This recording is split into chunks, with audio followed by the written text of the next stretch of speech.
This episode of the Mimics Fail is sponsored by Taste Invader Tea. Treat yourself to 15% off an order of daring and delicious tea at tasteinvader.co.uk using code TMV. In the Vale this week, we curry round the fire and say hello to our newest patron, Ethan. We discuss Islander's New Shore, Blade Chimera, and Final Fantasy VII Rebirth.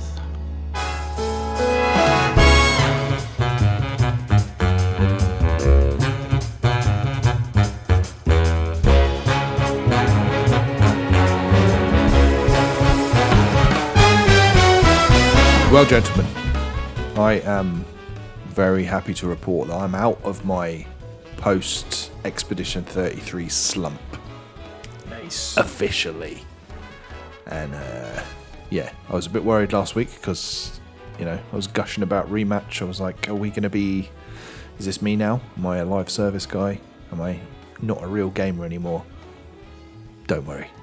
I'm a real gamer because I have been playing. Any more? I have been playing Final Fantasy VII Rebirth. Finally. Yeah, because it was back at the start of the year, wasn't it, when I played Remake, and it was a long wait for the ban to be lifted so we could start buying games again. And much like Lewis with Mortal Kombat 1, this one was top of my list of games to get when the ban lifted, and I am just fucking loving it. It is everything I hoped it would be and more from a sequel, and it's just the gang is back together, and we're just going about a big old open world and just having fun, and I'm super high on it so far. I'm about 15 hours into it, and it's got I think I said this about Remake, but it's got one of the best openings of any game I've played. Like it's just puts you straight in it, and then you are basically you have a flashback. And I think this was like the demo, so it's not like spoilery, but you have like a flashback to Cloud's past where you learn about his relationship with Sephiroth and basically the how Sephiroth went on that villain arc to become the big villain of the game. And or what I assume is the big villain of the game. That all might change because it's a JRPG and who knows what's going on half the time. But that was really interesting, and I was like hooked straight away. It added loads of context to stuff that I didn't really understand from Remake, and it was just a very fucking cool way to open a JRPG because big complaint is they're often slow to start, but I can say both Remake and this just straight into it, which is really good. Would it have been weird if this one was slow to start, considering it's like a third through the game? Yeah, I mean, I think it probably you'd almost forgive it for being slow to start because obviously Remake reaches a crescendo, and you would think there would be like a chilled out bit after that, and there is. Yeah. But in doing this kind of flashback for the first hour or two, it does give you that excuse to have something bombastic going on and some kind of high stakes to begin with. And the way it's done is really good. It's basically Cloud sitting around with the rest of the gang telling this story of how things were 5 years ago. So you go through that phase, and then you start off in this little town, which is like almost sort of Parisian, and it's just nice just going about and doing little mini games. Queen's Blood, which I'm sure you guys probably heard people talk about in this, the deck building mini game in this is like phenomenal. It's so good. It's not like a half-assed let's put a card game in it. Like it is. I would buy it. I would pay 20 quid just to play that. It's so good. That's the first thing I do when I reach a new area. It's like, is there anyone around here that will challenge me to a game of Queen's Blood? And I'll go straight to them and have a little game of it. It's It's brilliant. The open worldness of it is pretty cool because, as I said, like having all the characters that I've now grown to love back together and just roaming around and doing little open worldy tasks, because it's quite like open world game by numbers. A lot of it, there's like towers and there's this beast that's causing trouble over that hill. Go and kill it for us. There's a load of that stuff, but it's I don't know. I think it's the relationships between the characters that fill out, like make that kind of valuable. It's not just busy work. It's like, oh well, all right, I'm following this dog for 5 minutes as it takes us to a different part of the map, but also Barrett's now telling me about how he feels about his daughter and how he's missing her, and he's going to find it hard to let go when she's reaches a certain age, and you just get that extra little bit of sort of relationship dialogue and stuff, and it's just brilliant. It's brilliantly done. Yeah, I'm pretty high on it. How much have you? You've not finished it? No. So literally, 15 hours in. So I've just finished the 4th chapter, and I think there's 12. So I'm about a quarter of a way through, I would say. Okay. Roughly, like time-wise, probably. Well, my PlayStation says 25%. So quick math, that's about a quarter. That's a quarter. And how are you dealing with the base PlayStation blur? Good question. Because that was... Yeah, so I have had a PS5 Pro in my Amazon basket for a few days now since I started this. But I have persevered with quality mode, which is probably... It is the way to play this on base PlayStation. And I've after about half an hour, I'm completely blind to the frame rate. To start with, I jumped straight to performance mode, and it was really smooth and great, but it just didn't look. It was just a bit too fuzzy. So then I dropped it to quality mode. The frame rate was jarring initially, but after half an hour, I'm like, yeah, actually, I can probably save myself 650 quid and not get the Pro just to play this game. It would be mental. And I am prone to making rash, stupid decisions, but I think that would be a bit too rich for my blood even. Just for 45 more hours of gaming, it doesn't feel worth it, man. Yeah. But I'll definitely, I think I am very confident that I'll stick it out because it's so much. It's so lovely. It's so fucking goofy and silly, and it's just a nice world to exist in.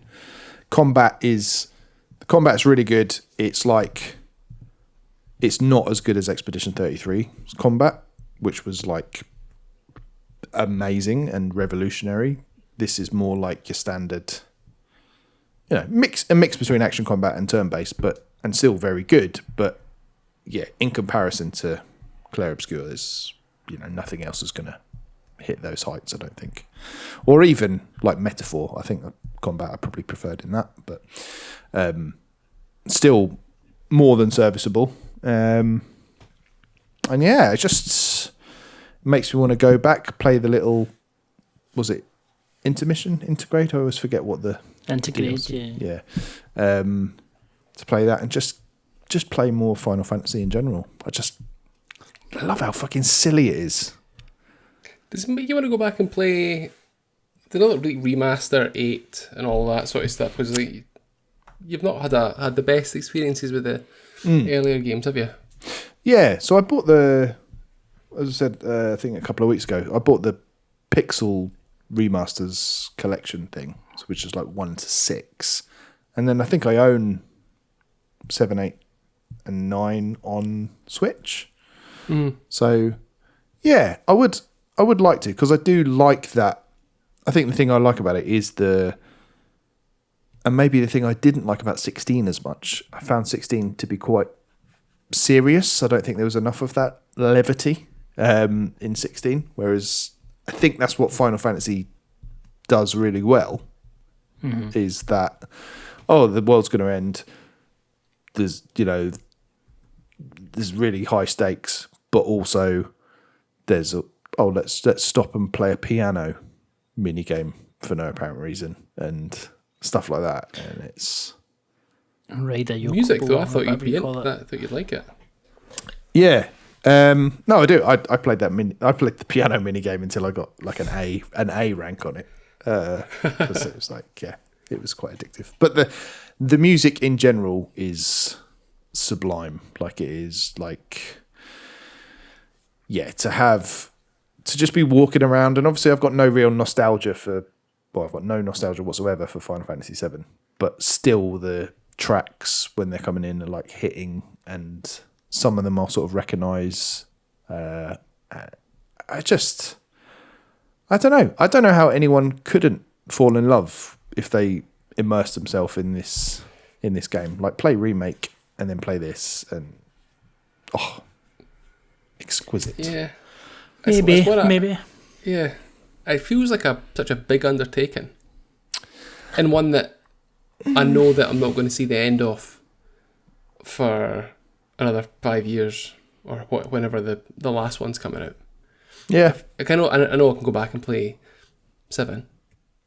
It's probably something more likely to entice me once all 3, if it is 3. Yeah, which makes sense because it has been an agonising wait to be able to play this. So, yeah, I get it because I think at the end of Remake, you'll want to play 6 years in total, from Remake to 2019. No, I think it came out in 2020, and then this came out in 24. So I think it was 4 years. Ah, okay. And then obviously I only played Remake earlier this year and had a 5 month wait that has been. I think I said at the time I would have jumped straight into this if I could. Well, I mean, if you think that wait was agonising, just wait for the next one, Ben. Exactly. Yeah. So I should probably slow down playing this, but I just can't get enough. Like not since Claire Obscure have I wanted to just finish work, sort the kids out, get them to bed, and just play something. Like this is the first time that's happened since then, and it's lovely when that hits you like that. Just yeah, it's nice that you've got one of those games because I know what it's like to feel like you've got like a bit of a drought. I don't want to get stuck in anything. So yeah, that's good that you've got that now. Yeah, and I think it's just accepted that this is my genre. This is my sort of comfort food genre now. Like it's the same as the way I felt about like Persona 5. It's like this. I feel like this is going to be up there when all 3 of these games are out. Are you going to count them as one? I don't know. Maybe because it's like a whole saga, isn't it? But yeah, feels like a saga. Yeah, it's what is odd though is that is a completely different. Like the first one, Remake, was very linear, very kind of A to B. This feels. It's not fully open world, it's like open zones, but they're massive. And it's got all those open world tropes. But you can ignore them. I would say, yeah, I'm 70%ing most of the areas, I would say. Like doing the stuff I'm interested in.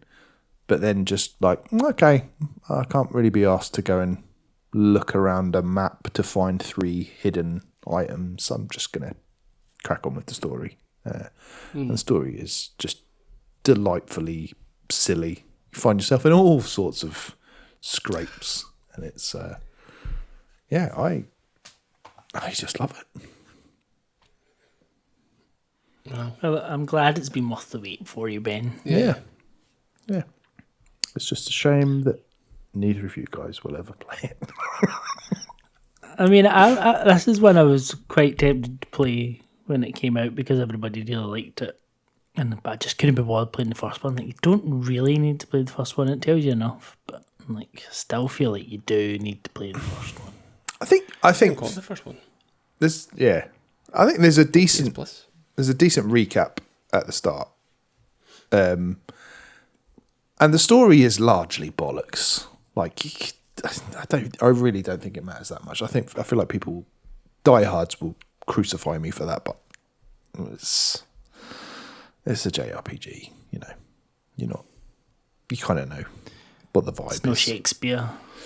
Exactly. But yeah, I will continue playing it and update you guys in the coming weeks as I crack on with it. Can't I wait. look forward to this. Do you? Yes. I feel like if you guys see a JRPG on the show notes, you're like, oh, for fuck's sake, not this again. Here we go again. Yeah, right, strap in. He's gonna just say how much he loves it. I think it'll need its own place in the Mimic's Veil. What could GRPG be? GRPG? I can't even say it. Yeah. Where would that be in the map? JRPG Junction. JRPG Junction. That works well. Yeah. But anyway, yeah. As I said, only really scraped the surface of it. I'm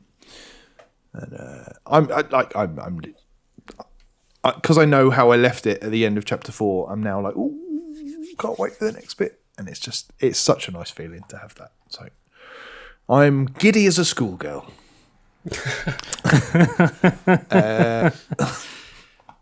Okay. Segue out of schoolgirls. Nope. I got nothing. Alex, tell us about another game that I'm quite interested in. And it was a toss-up between whether I started Rebirth or started this. But you have played a bit of The Altars. Yeah. So The Altars, for anyone that doesn't know, it's basically a survival management type game where you have basically ended up abandoned on this planet which contains this magic material which you can use to create these altars, which is the start of the story. And your altars are basically just clones of you, and this is on Project Dolly, which in the first thing that you create is a sheep, which really makes sense. And you basically how it works is you can use these resources that you find at different points in the story to create versions of yourself to do some of the tasks that you need to survive, to gather the things that you need to progress. And you're in this, I think from all the trailers and everything, you've seen like the spacecraft thing that you're in, or like the home base that you're in, is like a big wheel. You've got all these different rooms in the wheel, so you need to basically build all the different rooms and manage that, and almost like that Fallout Shelter way of building it up, creating more capacity to have more storage to then go out and drill for steel or drill for steel, like natural resources, all those different things to enable you to make the things that you need to fuel your journey. But you also need to keep your altars happy, and if you don't keep them happy, or keep the peace, they can fall out with each other, they can fight with each other. One guy cut his own arm off, random things like this which you need to try and avoid, and you kind of get a different reaction from them and their happiness every time you interact with them. And it's all about finding out about them, which are different versions of you, and they're not just a clone of you. It's essentially an alternate version of you based on if a different decision had happened at that point in your life. So how this presents itself to you is it comes up in like a big interactive timeline, and it goes through like you start off with one, and this is your life, and it takes you through like the key decision points in your life as you're going. And then when you go to create your first altar, it'll show you these different branches coming off, and it talks about branching. So you pick which decision at that point you would want to go and make. So like say you left home and went to uni, or you stayed at home, this other altar is the version of you that stayed at home, and then the different decision points that then came in their life and made them what they were. So you have like a mining altar, and you have a doctor altar, and you have all these different okay. versions. sorry, I was looking down the Steam page, and it looked like there were just 2 altars. So I was just going to ask if there was more than 2. Because that one's like the scientist or the miner. Yeah. So there's different ones depending on. You've got scientist, you've got miner. I think there's like refiner. There's a doctor. There's loads. I think there's loads of different ones as you get along. I think you can have 3 altars in the first act, and then as you create the different capacity, you can then branch more to get up. So I don't know what the maximum is. But it's very much like you need to do certain things within so many cycles of the sun, because it's the sun that's going to kill you. So basically you've got so many days to get from one point to the next, because you're ultimately hoping that the people that have sent you on this mission can get you home, and you need to get to basically a recon point so they can get you back. But you face obstacles on your way, and then you're basically trying to mine resources and create different bits of machinery to solve these issues. Like the first thing in Act 1 that you need to do is basically build this bridge based on research that's been done, and you can out and farm the resources. And initially it was fine, but where I kind of started to get it, I really found the story and everything very interesting about it, and the whole premise is interesting and all that, but I just didn't enjoy the resource management side of it. It's a bit like, I didn't have enough of this, and it is a big part of it. It's like I didn't have enough steel to create this, and then I had enough steel but I didn't have enough natural resources, and then you can have different things that create this in the day and create that the day, but you need to send your altars to go and work the outpost to get it, or you can go and do it yourself, but you can then get exposed to radiation, and then you need an infirmary, and then I'm like, I'm doing too much here. I just want to actually experience the story, and like I'll have a mode that I can just like basically max out everything that I need, and it's just kind of doing it itself, and I'm just gonna make sure it's ticking along. I don't want to actually be like, right, I need to go and mine this, or shit, I've not made enough of these outpost bits so that I can mine it, or by the time I've done that it's too late to get it, the radiation's too high, I need to wait till tomorrow, or no, I can't do it tomorrow, I'm too close to the sun. Oh, that's it, I'm dead. And you can work your way back, the way it saves it your different days, but I found, and it might just be because I'm just not interested enough in this type of game, but I felt like when I was getting to the point where it was kind of almost hit or miss and whether I was going to be a success from that point onwards, no matter what day I was going back to try and fix it, it was just it was too unforgiving for me. Like I could just felt like I was always then fighting against it rather than getting back to a kind of level playing field to go forward. And I'm like, sounds very stressful.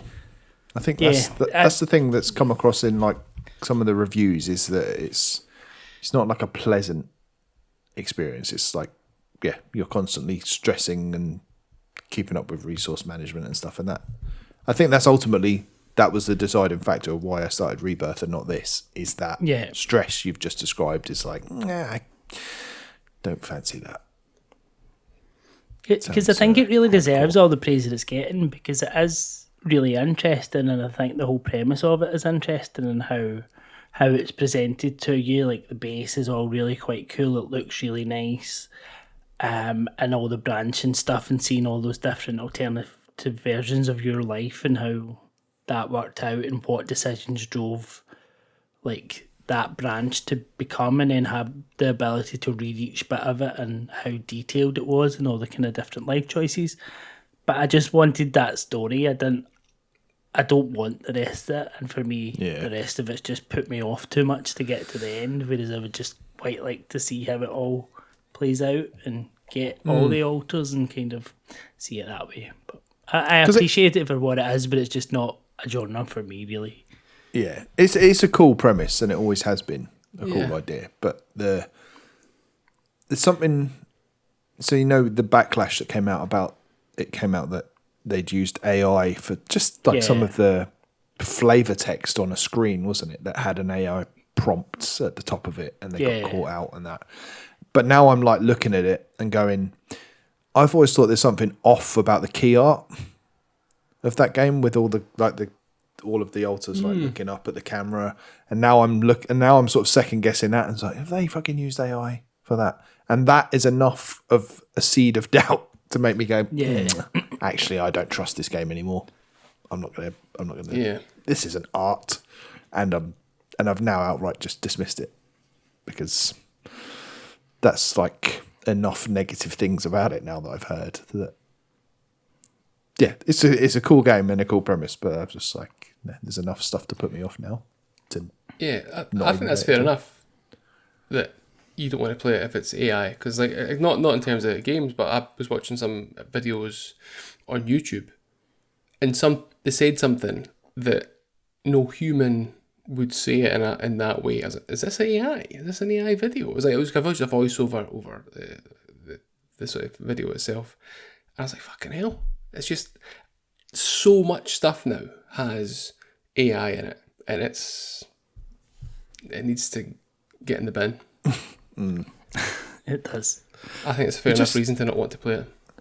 Yeah, it just makes you question the integrity of it. I think that's the thing. Yeah, and like I totally get it, and I think their justification when they got caught out for using AI was, well, we used it as a placeholder. The intention was not for this to come out in the full release, but we just put it because we had to have something in there, and that was the quickest way to do that. And like, of course, we all use AI for that sort of stuff, but it does just plant that seed of like, okay, but where else have you used it and forgotten to remove it, kind of thing. So, yeah, it's there's one thing that puts me off. Sorry, Ben, when you go. No, go on, please. When you go. No, you, I'm done. Please. I'm done. The one thing that put me off is it looks too much like Fallout Shelter, with the way that the grid looks, where your house, your dwelling is.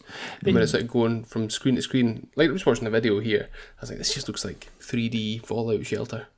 You're never really doing that though, because you are controlling the altars. Like, so it's where you're controlling the main character. So like the only time you're really doing that bit in the squares is when you're going to build in your room. Like you're not just clicking on things within it to do stuff. That's all done within menus and whatever. So you are actually like controlling it more as like a third person third person survival game. It's not, you're not just clicking on that like Fallout Shelter. Like, I know what you mean, but it's not like we'll go and send that and do that in that room and that in that room. It's very much you are exploring it, and part of the challenge is like building the rooms together that they all still work. So you need to have like the lifts in the right place and stuff so that you can reach all the floors and get between all the different rooms. Because like that, just that one screen that's the sort of the base. It does look so much like it. Like you're saying at the left there. Mm-hmm. It really does remind me of it. Yeah, but yeah, it's. I mean, 11-bit studios have got a decent pedigree as a developer, but also like I know they did the Frostpunk games. I know they're quite well loved, aren't they? But even like as a publisher, they did Indica last year. I think they are publishing Death Howl, that I really like the demo of. Is it the Thaumaturge or that Children of Mortar, Moonlighter. Like they've got some pedigree, and this is obviously like a high quality release. I think it's just maybe one that's not 100% for us, but with it being just the wrong genre for me. That's it. But Game Pass, it's like have a go, risk free. And I did finish Act 1 and start Act 2, but just as I got a few days into Act 2 and I'm like, I just can't fight with this any longer. I was just getting, I need to start again, I'm dead. And I'm like, I need to get back to that. At what point did it go wrong? And I'm like, I don't even know anymore. I'm like, nah, I'm done. Yeah. As you say, not your genre. Lewis, what is your genre? Tell me. I'm hoping this is a Metroidvania. It is. Okay. It is a Metroidvania. One that's been on my radar for a little while. And that's Blade Chimera. Think of it as Cyberpunk Symphony of the Night. What a That is a very interesting combination. That's a sexy combo. It is indeed. So yeah, it ticks all the right boxes. You wake up, you don't know who you are. You don't know what you're doing. You appear to be some sort of mad ninja who's just fucking flying about, killing things. It's just it's got that really interesting, what I find interesting, gameplay loop of going somewhere, kicking a shit out of something, going a little bit further, getting a little nugget of information as you go along. Great fun. Quite difficult at times as well. Like when I was thinking about games to compare it to, I did see others mention like Castlevania and Symphony of the Night. It really is like, if you could imagine an updated Symphony of the Night with slightly cyberpunk aesthetics, cool enemies, robots, that kind of thing. It's it's cool. It's just a cool game. It's a cool game for cool gamers. Is it a posh game for posh gamers? That's what we're all. I don't think it's a posh game for posh gamers. It's a cool game for cool gamers. So yeah, a few hours in. So just sort of going through, trying to learn more. So I am playing it on the Steam Deck. It's the first game I'm properly playing it there. Nice. Your hands cramping.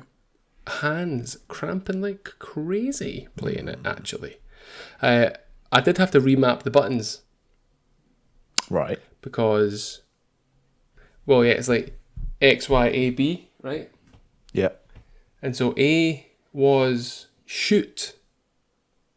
Interesting. Where I was like, That's what a would jump you button. want that to be? Jump. And I yeah. would want Y or whatever's to the left of that to be X. shoot. Yeah. Oh, Shoot. X. Yep. Yeah. So it was, as I look at the buttons now, A was shoot.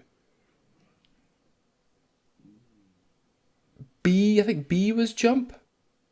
And X was fucking something. So I moved it. So I went A to be jump, X to be shoot, and B to be like your auxiliary second weapon, and Y is like this big sort of weird ghosty sword that you get at some point. Because I was like, I played like maybe 45 minutes like that. I was like, oh no, I need to. It's too strange. Not this, especially that jump button not being at the bottom. Yeah. So it's good that you can change it.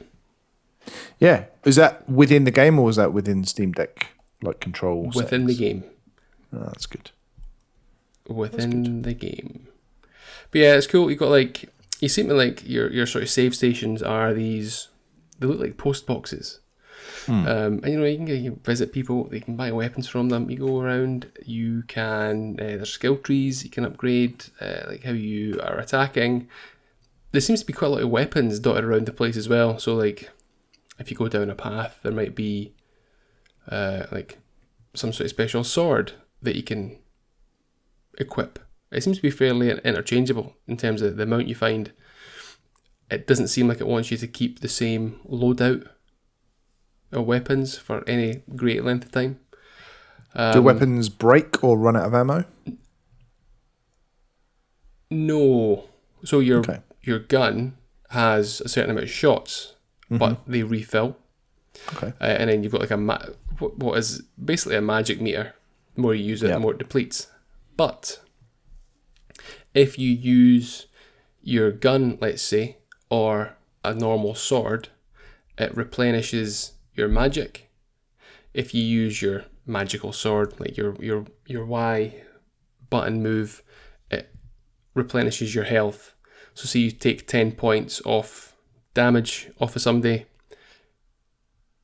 If you manage to beat them without getting hit, you get that amount back into your health bar, which is pretty interesting. Yeah, that's a good little system.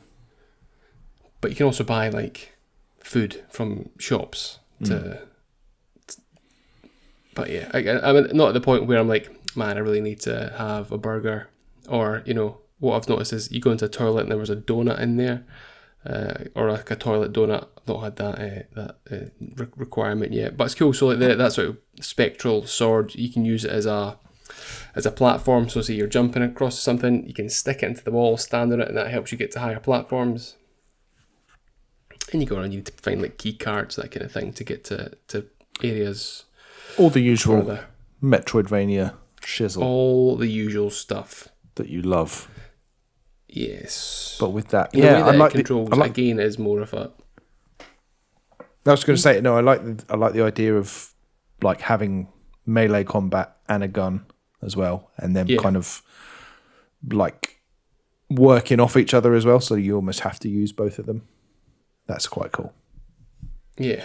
And it's just, like, again, I'm going to mention it, Symphony of the Night, the way that the game controls is more like akin to that, and just how, not that it's rigid, but it's not as fluid as like a Hollow Knight or Dead Cells, that kind of thing. Or a Metroid where you're flinging around, zipping around the screen. So say say like if you're stiff jumping. Yeah. So say if you're shooting in one direction, you can't instantly flick to the other direction to shoot there. Yeah.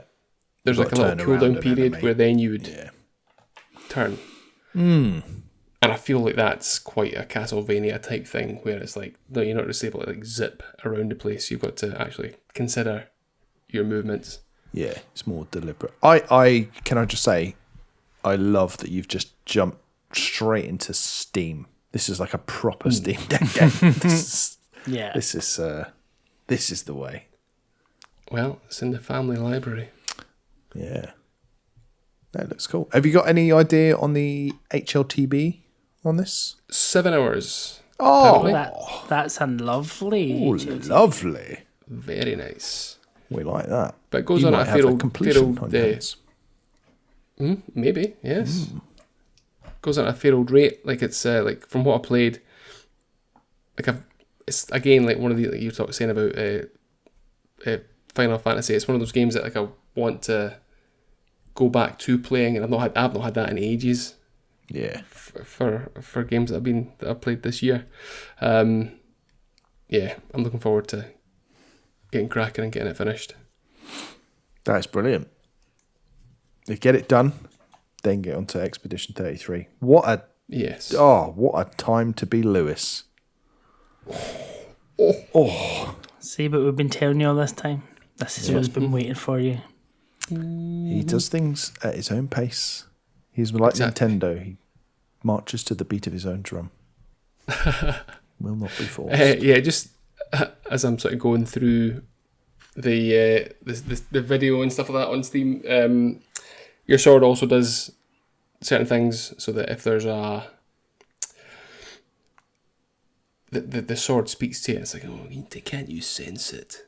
And you're like, what do you mean? And then you walk closer to a wall and you get a prompt, and the sword controls time for a particular area, so that you can, if there's a wall in the way, and I think it needs to be specific areas, if there's a wall in the way, you can hit the button and the sword will reverse time, so it'll go back to a stage where the wall wasn't there, you can progress through.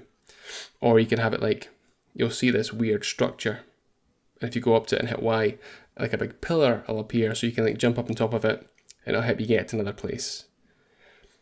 Or you can use it as like a grapple as well, to swing from platform to platform. Yeah, I was thinking that utility sword. Yeah. Very cool. Blade It's good. Chimera. Yes. Cool name as well. That is a cool name. Cool last name. Alex, any other bits and bobs from you? Yeah, I've got a few bits and bobs. Like, Tell us about your bits what and you were bobs. saying about the altars was a bit too stressful and stuff, as you said. I think that's because I've entered my cozy era.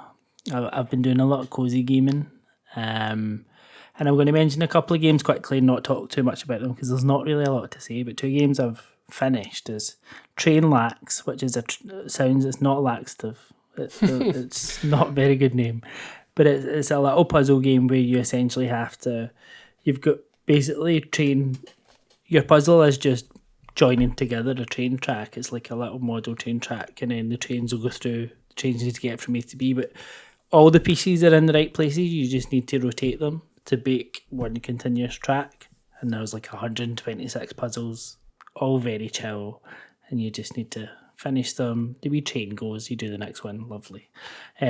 Stuff it, again, not a euphemism, but this one is I don't know if either of you ever played A Little to the Left. No. And Never played it's it, kind no. of that type of thing, but it's essentially you are given like almost like a cutlery tray, and you have to fit all the pieces into the cutlery tray. So you have all these different things and different puzzles, and again, there's maybe about 120 puzzles that you just need to go through and put like knives and pizza cutters and spoons and all that, and kind of sell. That's not really much more to say about it, but again, lovely and chill. But one game I will say a little bit more about, and I think many listeners of this podcast will appreciate this game after we talked about Preserve quite a few episodes ago now, and this is Islanders New Shores. I think this is a sequel because I never played Islanders, but I think this is a sequel. It was on some direct or something at some point, I'm sure, but essentially it's very much like it almost falls in the middle of Dorfromantik and Preserve, whereas Preserve is like kind of this one is it's a roguelike puzzler because essentially you start on one island. You have like 2 meters. You've got a meter to fill, which takes you to island number 2, and you've got a meter to fill that gives you a building pack. And each building pack, basically, you need to basically kit out this island, and you'll get like buildings that are for like seaweed farms, and buildings for lumberjacks, and buildings at the city, and you basically need to fit them on to these island landscapes. And it's all about how well you can fit each of the pieces in comparison to the others. So you have like different synergies between the pieces. So if you like put a city centre and you put a mansion next to the city centre, you'll get bonus points. And if you have a seaweed farm and then you get all the seaweed around it and they all connect, then you'll get more points. And there's like statues in the middle of the island, so you get bonus points for everything and the radius of that statue. But also there'll be other ones, if you put one too close to that, it'll take the points away. And it's about basically always having more buildings to add, and then it'll get you to a point where it will give you these different boons, which are like almost like lifelines. So if you're struggling to like fill your meter to get your next lot of buildings, then it will give you a boon to say, oh, here is an extra statue. So if you put it in the middle of a lot of stuff you already have, then it'll give you the extra points just to get you over that line, because essentially the fail state here is having no buildings left to build, a bit like in Dorfromantik when you've got no more tiles to place on the board. So it's kind of similar on that way. But I sat down just before we recorded tonight. I thought I'm going to quickly sit down my Switch 2, and I still had this running from last night.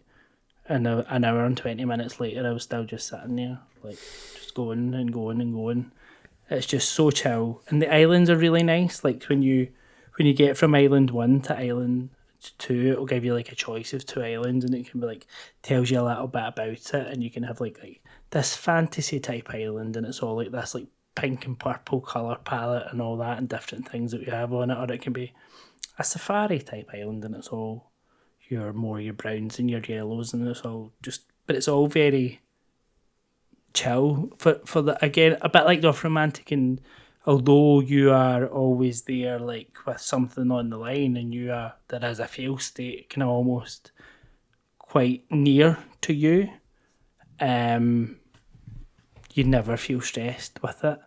And I think what I quite like about this is when you have created enough to get to the next island, you don't need to hit the button to go to the next island. You can keep going and kind of boosting your score with what you've got left there.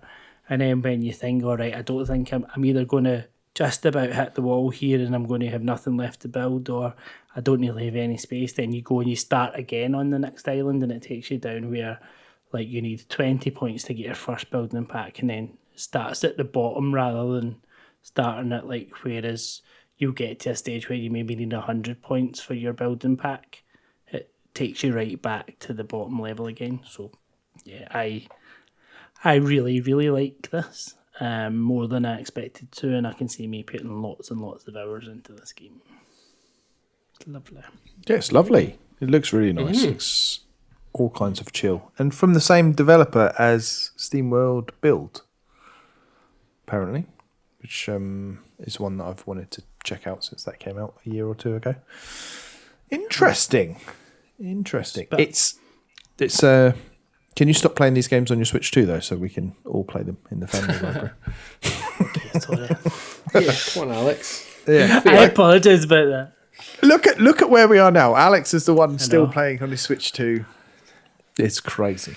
What has the world become? I know. I think It's we might on its all.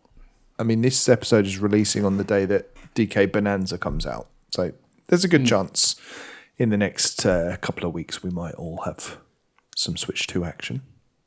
Maybe. Have you both pre-ordered? Yes. Yes, I have. No? But only because I had vouchers to use. Of course. No, I'm not pre-ordering it. What? Why? Why would you pre-order it? Just to get it on release day. Oh, you're getting it physical?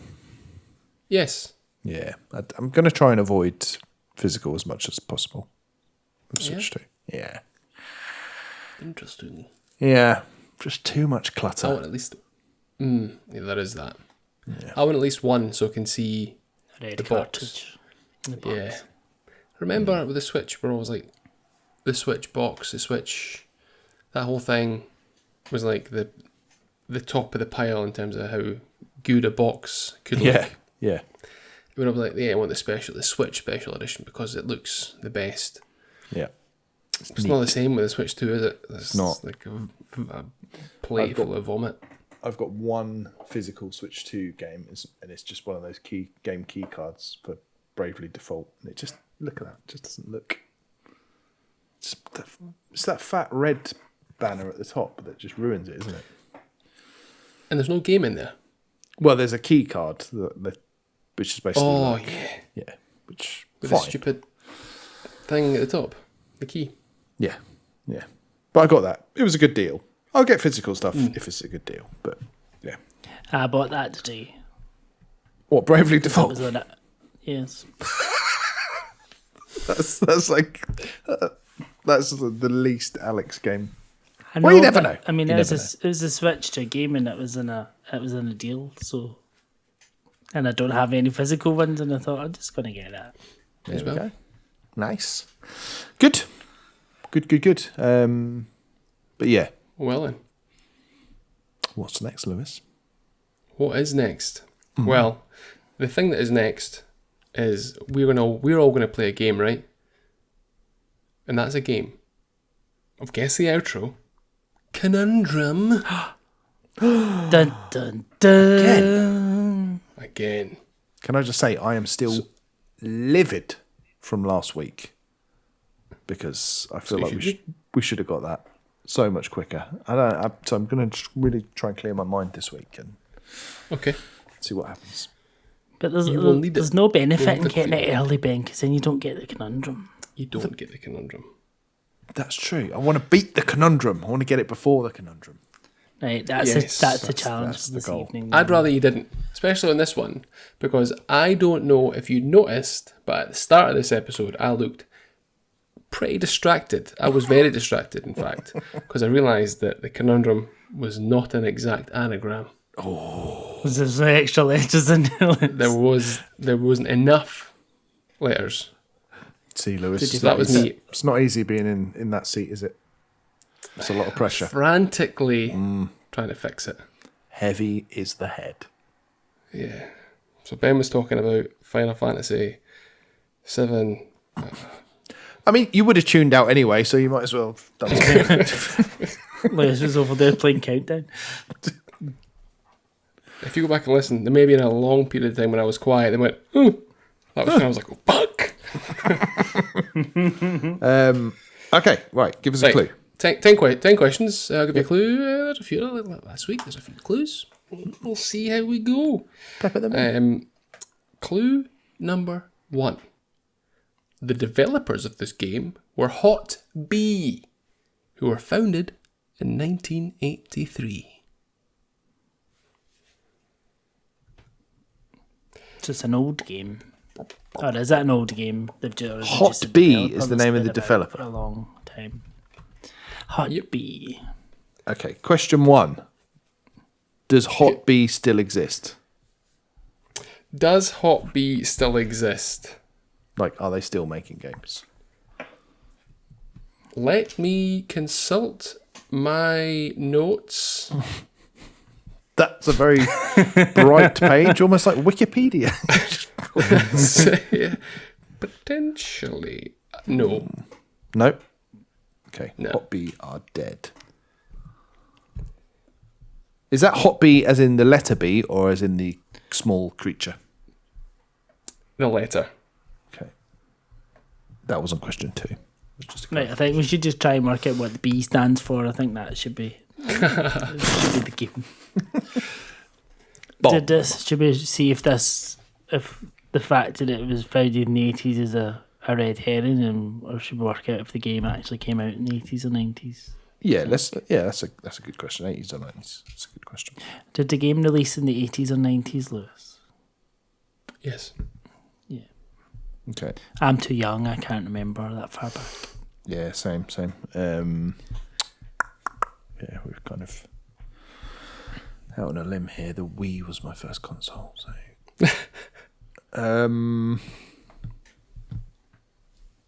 Hot B sounds like a Sauce. PC developer.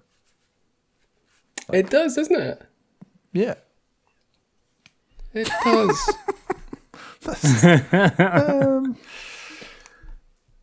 Okay, did it release in the 80s?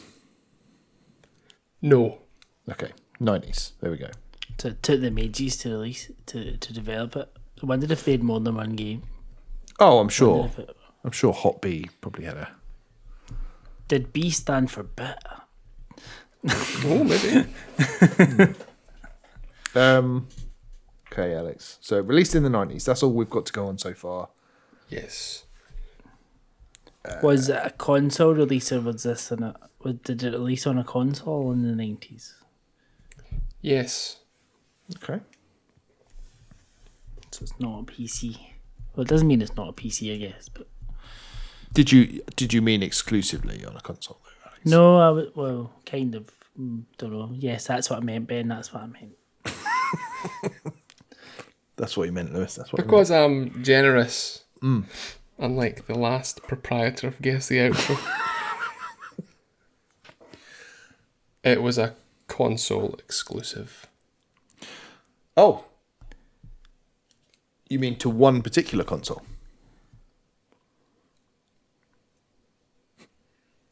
Yes. Okay. Excellent. Yes. Can I just say, you had like a 78% win rate when I was custodian of Guess the Outro. Is that? I was pretty generous as well. What was the highest? The hard work that we put in. What was the Sorry, the longest hard win work that streak Alex put been? Yeah. Oh, I don't know. I haven't got the spreadsheet open.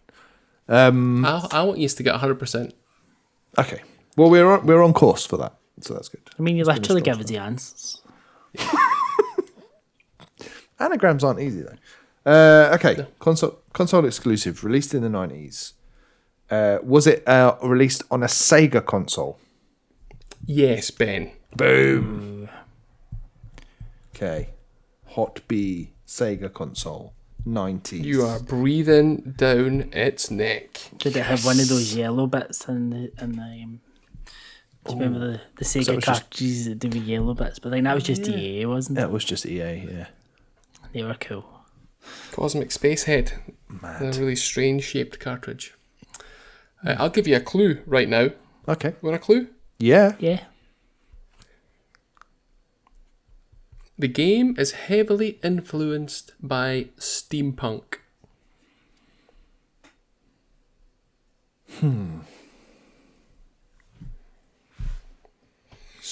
Steampunk influence. Oh, God. Mega Drive. It's got to be another Mega Drive one. Mega Drive. Oh, can't wait for 2 minutes of drums.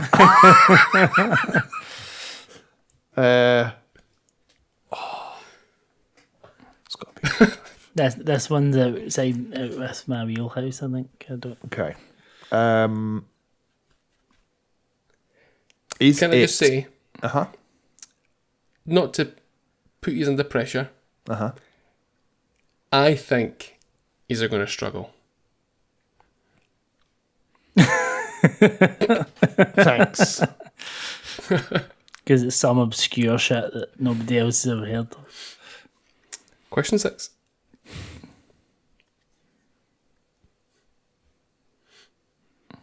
Is it a Mega Drive licensed game? Oh, sorry. There you go. It's a Mega Drive game. Okay. Well, I ask the other one as well, Ben. Yeah. Is this a licensed game, Lewis? No. Because I feel like so many games around that point were licensed games, weren't they? Yeah. Let me give you a clue. Okay.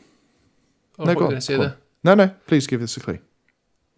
The game received re-releases in 2004, 2014, and 2024. Every 10 years. Re-releases. Because it's an absolute classic. 10th, 20th, and 30th anniversary editions. So it Let must me- have let released me- in 94. Yeah, I'm pretty sure it released in 2004. 2024 even. Pretty sure. But 80% sure. When you say do you mean like a full release or released on like NSO? Would you Is that a count that? question? Would you count that as a release if it was on NSO? Is that question 8?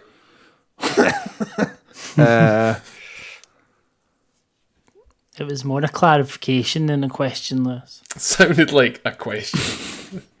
Yeah, it's whether you would count something coming to a subscription service as a re-release, I guess.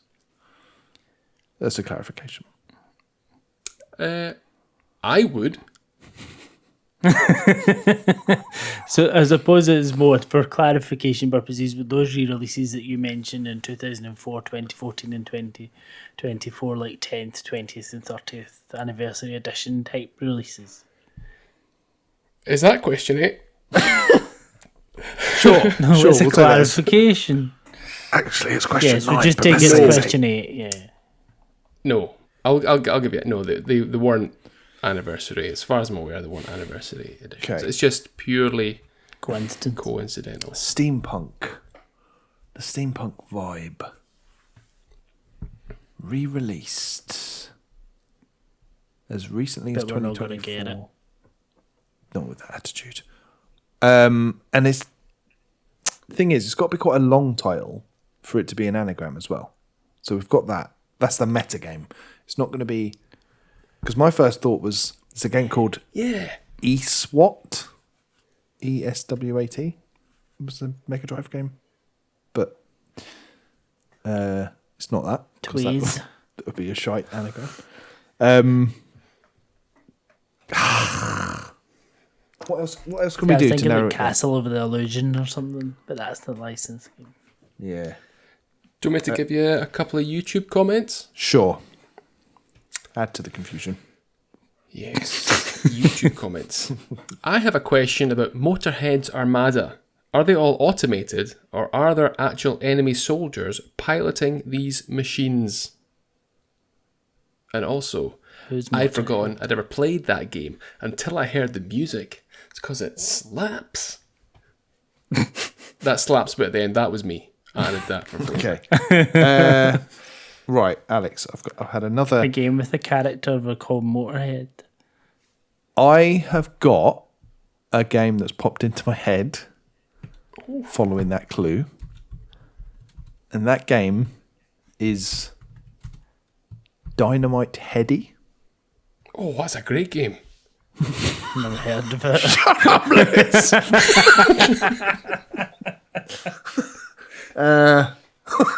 Throw your head in that game, eh? You can throw your head. That's That's how you... That's a Mega Drive game, Was that wasn't it? yeah. And Decap Attack, that's another game. You were like a torso and you threw stuff. Motorhead. Anyway, over to you. Can you throw your head in this game? This is question 8. Sure. Let's have another question. Other 8. questions. Can you throw? Those are the ones that are clarifications. Like I said, I'm very generous. You cannot throw your head. Fuck's sake. Does that mean it's not Dynamite Teddy? Yeah, I think so.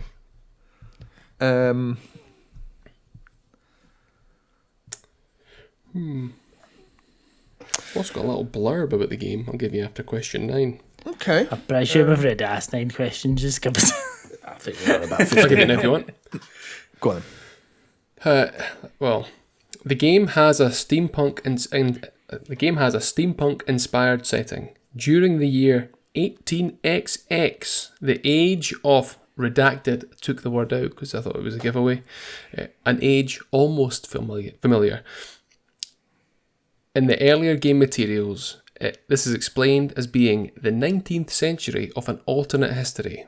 However, in some later game materials, it is explained alternatively as a possible future scenario in which the world has been depleted of resources, forcing most of the world back to steam power.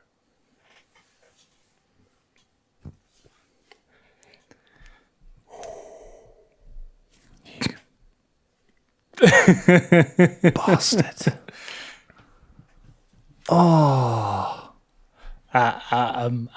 What could it? Is it a platformer? No. No, I can't even picture what the fuck it could be then. Right, that's 10 questions, isn't it? Is it?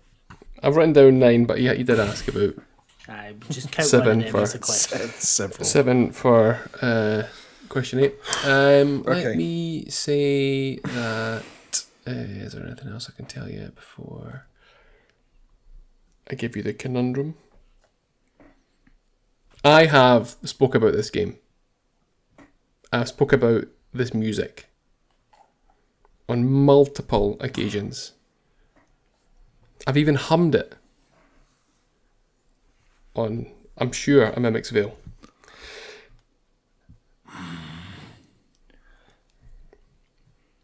And the conundrum is... It's going to be the Terminator again. The Terminator 2. Poets flee mire. POETSFLEEMIRE. I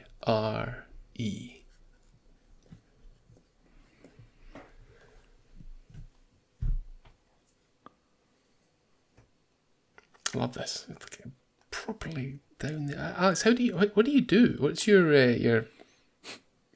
method right there?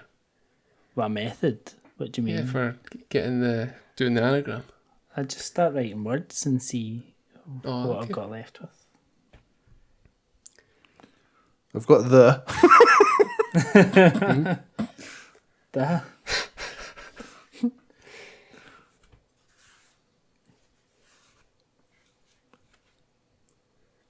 I just wish I had an idea of what the game is. How have you got that? The? Uh-huh. Oh, this isn't going to go well, is it? No, you're right. Okay. I've given you quite a lot there, but I don't think you know it. It doesn't mean we can't work it out. Exactly. In the next 15 seconds. Oh. What does it sound like? What's the first letter? Oh. Poets flee my... The first letter? E. And that's time up. No. Any guesses? Like I said, I want you to win. Empire Fleet? Empire's Fleet? I'm going to ask for a guess. Pencils down. Empire's Fleet? Of... Empire of...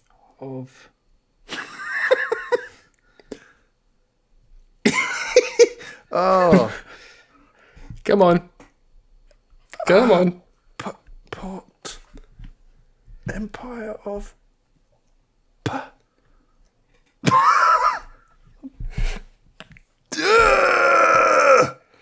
Like I said, I'm going to ask for a guess. Ben, there is only a one P there. You Empire of P. Oh, yeah. Empire of Steel. Empire of Steel. Is that your final guess? Yeah. Damn right I it is. feel like I've been overly generous. Never considering in doubt.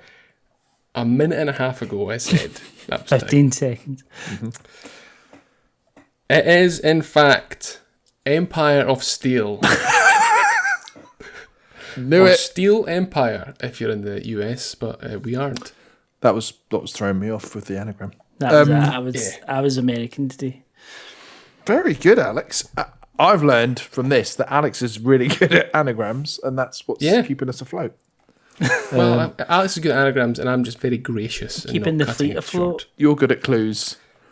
I feel like I'm not bringing anything to the table at the moment. This must be how Lewis felt for 49 episodes. Wow. I've got the... There's no... No, I was about Empire confused. Like, if I not written this down right. Empire of... Good. Yeah, this is a... Neither of you played it, but you recall me talking about it. It does ring a bell. Yeah. Yeah. Had this on the Mega Drive back in the day, and I'd still love the song that we're going to listen to. I think in the game, the song used to play on it is the main theme, and little musical notes would show up along the bottom, almost like it was actual written music, like music from a music sheet. It's strange because the rest of the game is just not like that. It's like a side-scrolling shooter. Like Where you're like a blimp or a plane up against these sort of steampunk vessels. It's a cool game. And it was re-released that many times. Yeah, apparently. 2004, 2014. It was originally released in 1992. So the anniversary editions wouldn't be 2004, 2014, 2024. It's just coincidental that those are 10 years apart. Very good. Well, great work, Lovely. Lewis. Again, very kind clues, and gave us some leeway with the time there as well. So, Yes, I'm very gracious. you were just making me look all over the place on both ends. That's my goal. Right, we're going to close out by listening to the main theme composed by Noriyuki Ayaware, Aizawa Mitsuguchi, and Yoshiaki Kubatera from Empire of Steel.